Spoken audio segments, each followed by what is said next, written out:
देहिया में ज्यादा रौरा नहीं बुझाला कितन हूँ कि बिना राजा तब न देह ठंडाला होखत गरमी देहिया में ज्यादा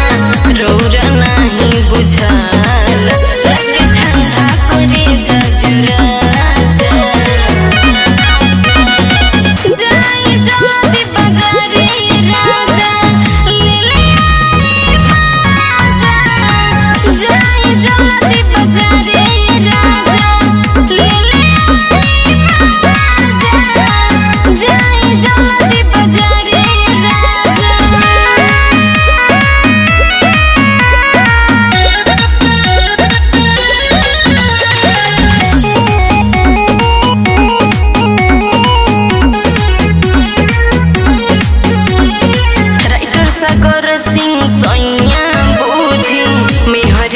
परेशानी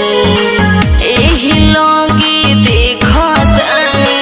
ऐस करेली जेठानी राइटर सागर सिंह सैया बूझी मेहर के परेशानी एही लोगे देखो तानी ऐस करेली जेठानी।